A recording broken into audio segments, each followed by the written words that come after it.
conditions much better. Andy Scott goes through then, continuing to lead the way with Mark Scott second, and then in third place is Duran. That, I suspect, is how the order is going to be. Steve Mundy going through in fourth, as Mal Boyd now tries to line up Vital Starobrat coming down towards the hairpin. The BMW leaps its way into the braking area, and the MR2 not able to duck up the inside, so the Polish driver hangs onto the base. The leader, meantime, is onto the loose for half time. Going to be the checkered flag. This time it's going to be another win for Andy Scott, but the real question is he going to go fastest? I think the odds rise. Lights out, race underway. Good start made, of course, by Proctor, and he's got the lead on the run down towards Clervaux for the first time, who therefore is going to come out of the forward battle to be second, because you've got the escorts and the focuses taking the fight to him. But Andy Grant, Derek Job, Steve Harris is the order as they go through Clervaux, and Peters is ahead of Dave Bellaby as well for penultimate place, so he's fifth, heading up towards Hawthorne for the first time. So Proctor then leads the way. He doesn't have to think a race win as such, because he knows that the opposition are going to be busy and himself. What he has to do is get to the flag. Dave Bellaby gets airborne in his efforts to go round the outside of Martin Peters, runs out of road, slithers wide off the circuit, back on again. The leaders, though, have gone over the timing line, down towards Clervaux corner. The race leader, Kevin Proctor. Now let's just see how the lap times are going to stack up. His first lap was a 50.5, which was quicker than Andy Scott's first lap. So Proctor here looks as though he might be on for the best time in this third round of heats. Pressing his way down, up through the chicane, onto the loose, because Julian Godfrey second place in the earlier rounds as well. So now the race leader comes down towards the hair. Cars now wriggle their way out of the S that takes them over the timing line. Proctor goes through his second lap then, as he's gone over the timing line. It's a 46.8 against a 47 of Andy Scott.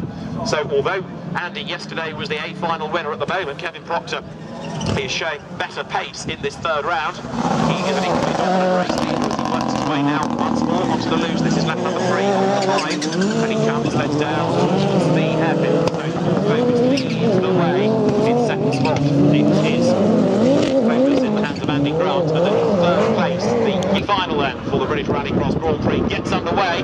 Josh Janssen storms away from the outside of the front row as the cars accelerate down then to Clervaux corner for the first time, and as the cars turn now out of the right-hander, already long gone is Josh Janssen. In many ways he shouldn't really be in the C final. It's only proof that he's had a pretty bad day that's put him there, but with a four-wheel drive supercar he should now make a pretty good escape. The battle's going to be on the second race behind Mal Boyd, comes onto the loose for the first time.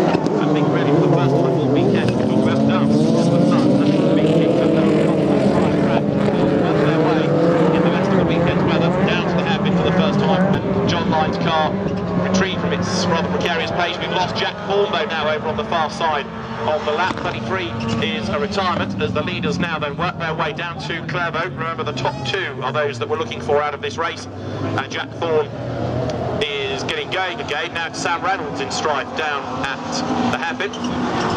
So one of the late extras onto the grid, Sam Reynolds goes down towards Clervaux at a reduced pace, and a puncture for Jack Thorne. Corner they bounce into the hairpin, so Mal Boyd hangs on to second, ahead of Dixon, ahead of Starobrat, who is still looking a bit more menacing against the Astra than the Astra is against the MR2 up the road ahead. Josh Janssen in the meantime is on his last lap, isn't he, as he comes onto the loose. No, sorry, penultimate lap, it's 6 laps for the final technical line, so 6 laps we've got, and as he comes down towards the hairpin, there'll be one more at the end of this. So false alarm. Sideways he comes into the hairpin, brakes, slows the car down, finds that little strip of tarmac that gives him a little bit more traction, gets the car through the corner, back onto the car, and then turns over the timing lead. Now behind, about half a lap behind, it's all still kicking off the second place.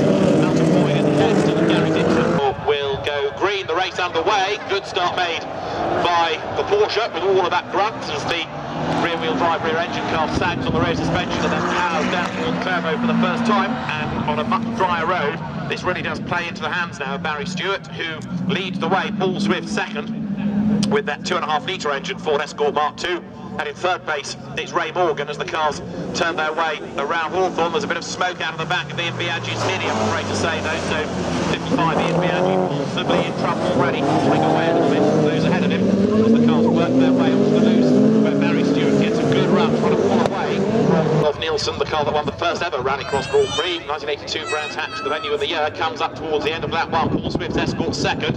Good little battle on for fourth. Lance Foster in the Mini alongside the Fiesta in the hands of Mark Griffin. The Mini goes ahead, down towards Clairvaux. The fishtailing 911 leads the way then. Barry Stewart at the end of lap 1, cleared by 9/10 of a second, give or take, from Paul Swift. And then for third, it's Ray Morgan as the cars accelerate their way up now towards Hawthorne. In fourth spot, you've got the Mini. Lance Foster is shaking off the Griffin-Biaggi battle. So there is the potential that he might get a bit more ground before the end. They're heading down once again to the loose. And wags a little bit more comes up time. The Mini drops back a touch, or does it? No, because Lance Foster really quick through the next couple of corners, gets himself back onto the tail of Ray Morgan, and just when you might expect the power to tell, so this very, very rapid Mini goes storming up onto the outside of the Escort Mark III. We've lost Ian Biaggi from the race, I'm afraid. 55, the Mini grinds to a halt coming out of the loose section, so the Scotsman, based in Dumfries, parks the XJ Pritchard car. It's going no further. The leader is Barry Stewart still, and Paul Swift will not drop off the back of him, believe that. Stays right in touch, and the cars now work their way once again along the back part of the circuit. Final, the lights this time go green. We're predicting a good start by Mundy, a good start by Janssen.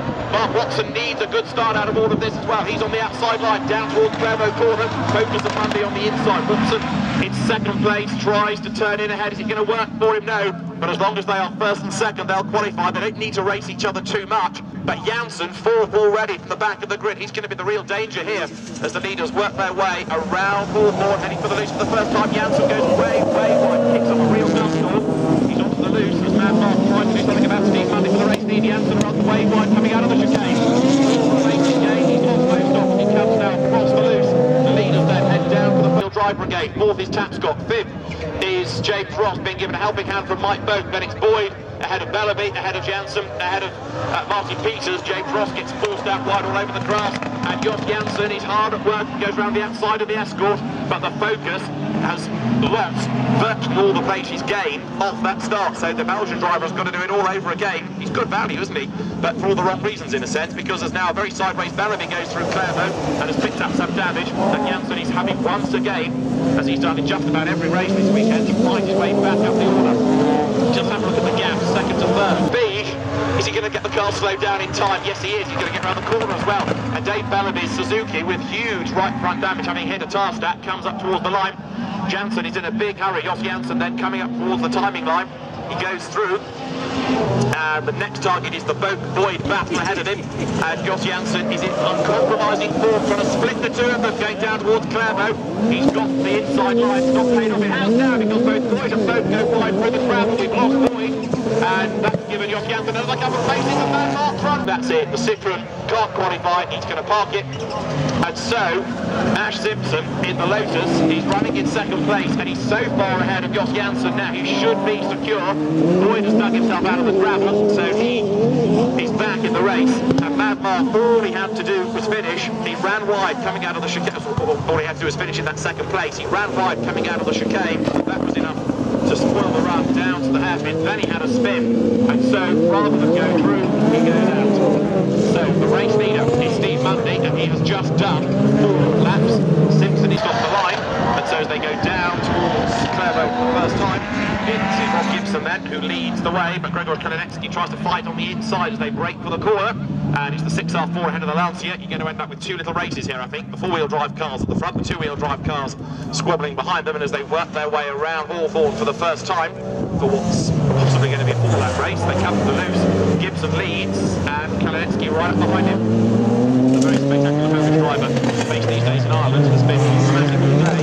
Back onto the power comes Gibson. Kalinecki is behind, and the 6R4 should be able to break away with the 4 here on the run now, up towards the run to Clairvaux. So the Metro pulls away. Second is the Lancia. In third spot is Ashley Davis, who is heading the 2-wheel drive part of the race, as it were. In fourth place, over the line, Dave Black. Then you've got Paul Smith, and loads of dust being kicked up over at Clairvaux, with both Gibson and Kalinecki run a little bit wide. Tony Hurst is 6th, being a bit lonely now in the Astra, with the race leader comes towards the loose part of the circuit, and again Kalinecki's line is not as precise, so he loses time. He also fights all the rough. He bounces back onto the fast part of the circuit in the Lancia, and then third, coming into the braking zone now. Ashley Davis with a very smart Peugeot 205. Paul Smith Polo runs in 4th place.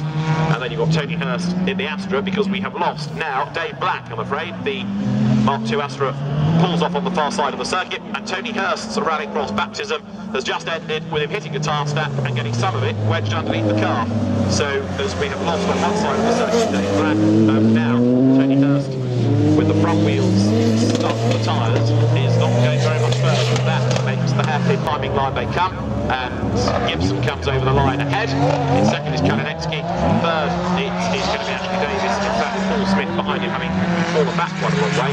Then that rather sorts out the order with the 2 Astras now, no more. So Tony Hurst's Rallycross debut was going all right, but then I'm afraid in his very last race of the day he has a drama and gets himself beached off the tyres down at the hairpin. So he is out. So too is Dave Black, who we'd lost over on the far side of the circuit. Profits on the same lap. And the leaders are heading down. Gibson comes up to the line, and there is not going to be a checkered flag this time.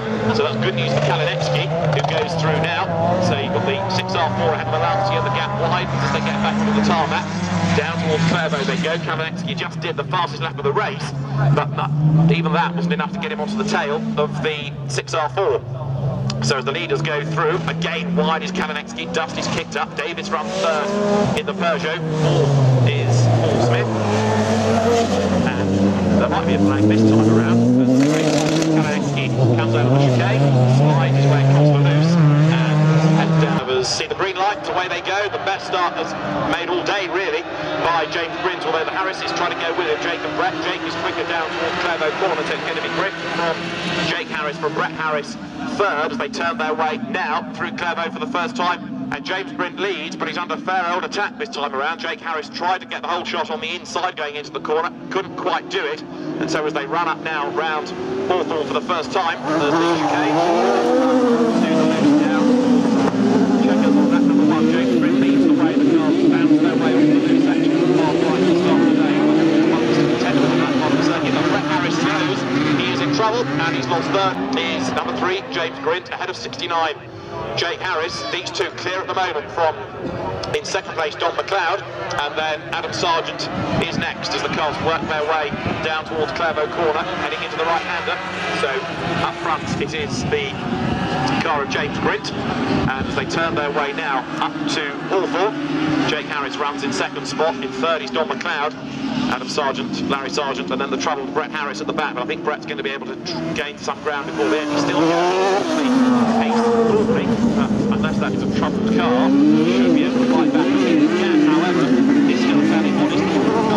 Work their way to the loose, and then slows Mr. Gear, I think, as he came out of the corner, and after a lot of stirring, found one, but it means that the gap is widened at the end of 3 laps. So Grint to Harris now is 3 seconds, and that's enough, I think, for James Grint to secure the win. In second place then is Jake Harris, Don McLeod third, 4th is Larry Sargent ahead of Adam Sargent, and Brett Harris also I think with a problem because having lost ground early on, he's still going, he's never been likely to make up the lost ground. We are on the leader, turns his way now across the loose once again, and they work their way up to Rallycross Grand Prix is go, the cars blast away from the line, and a great start is made by Andy Scott, and Godfrey bogs down a little bit, Proctor on the outside line, tries to fight down towards Clervaux for the first time. Who's it going to be that turns through the lead? It's going to be Andy Scott, who leads from Proctor.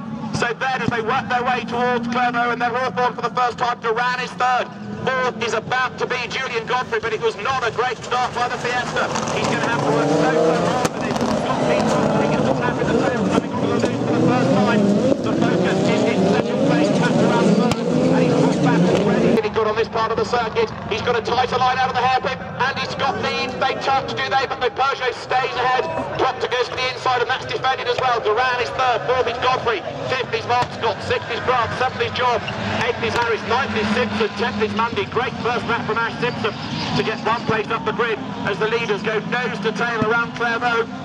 Andy Scott, having won the British round at Rock Hill, he won yesterday here, but he is under mega pressure. There's a yellow flag waving out of Hawthorne, which I think is because the path is on. Andy Scott threads his way onto the loose part of the circuit. Kevin Proctor is right down behind him, getting airborne as he bounces across the loose. Now runs a little bit wide. Proctor once again tries to duck up the inside, can't do it. Durand third, Godfrey is fourth, fifth is Scott, and a very wide sixth is Derek Job as they come out of the hairpin. Job almost being collected by Steve Harris as the leaders have done 2 laps. The quickest man on the circuit is Pat Durand in third place. Durand is starting to close on the 2 ahead of him as they run nose to tail up towards Hawthorne. Kevin Proctor cannot find a way by, but equally Andy Scott can't shake him off. This is fantastic racing because Durand is bringing Godfrey with him as well. They work their way through that chicane and takes them from Hawthorne on the loose. Scott gets sideways, so does Proctor. Durand needs to stay task back. Scott gets forced out wide. Proctor leads the way. Scott second. Durand is third. And Kevin Proctor goes through into the lead of the race. Now what can Scott do from here to fight back? He is going to be well fired up. There was just about a car's width on the inside when Proctor made the move. That certainly was when he finished. But Andy Scott will not take kindly to that. And so he's after the local man, Kevin Proctor, who is based just a few miles down the road. Turns his way now around Hawthorne. Can he get away from Andy Scott? The loose. We're on lap 4 out of 6 then. Scott sideways. Andy got time left in which to go. Kevin Proctor. They're on the loose. They're coming to the sideline and he finds a tyre in the way that was dislodged a lap ago. So now Durand challenges Scott. That should have worked for a Scotsman, but that tyre in the way and he had to change direction almost. Over the line they've got. Proctor leads the way by over a second. Steve Harris runs way out wide. Andy Grant goes over the tyre, moves it further into the middle of the road. That's going to be another peril for the race leader next time around. This the penultimate lap. Kevin Proctor leads the way as now Derek Job is passed by the charging Andy Grant going down towards Claremont corner. The race leader, Kevin Proctor, I think has done enough. He did the fastest lap of the race last time. Andy Scott is chasing after him, but he's waiting again. He goes wide again. Durand tries to get up the inside of him, but they can't change order there because Scott has the drive coming out of the corner. We've lost Derek Job on the far side of the circuit. The leader goes through. He's 2 seconds to the good. It's Kevin Proctor's race from here, I think, to lose as they go around Claremont. Proctor should be good for the victory now. He turns his way up towards Hawthorne. It's the last lap of the 6th. The Proctor's coaches, British Rallycross 4-3, looks like it's going to go the way of the sponsor. Kevin Proctor comes onto the loose for the last time. We've had a superb weekend of racing and a very, very dramatic final because the 2013 British Rallycross down to the hairpin. He leads the way and the 2013 British Grand Prix winner is Kevin Proctor, who comes across the line to win ahead of Andy Scott. In third is Pat Durand. Fourth will be Julian Godfrey. Mark Scott takes 5th. And Kevin Proctor's winning margin, 2.6 seconds at Flagpole. Behind them, ready for 6th place, is Andy Grant. 7th is Steve Harris. And then it's going to be Ash Simpson, who comes through next. Steve Mundy, I think we lost early on as well, didn't we? Yes, in the Ford Focus. Ash Simpson is the last of the finishers. So Kevin Proctor celebrates in front of you all at Claremont. Give him a good reception because that was one heck of a drive. He saw an opportunity to it. It was a bit physical, but it was a hard move nonetheless. It was a successful move, and Kevin Proctor wins the British Rallycross Grand Prix. He stands atop the car. Well done, Kevin. Excellent drive. Great racing we've had all weekend. And Andy Scott celebrating his 2nd place. I think most of them are down there to do donuts. A perfect way to end what has been a great advert for Rallycross this weekend. Some great cars, great drivers, great racing as well, and a variety of winners across the course of the weekend. Julian Godfrey confirmed as the Monster Energy British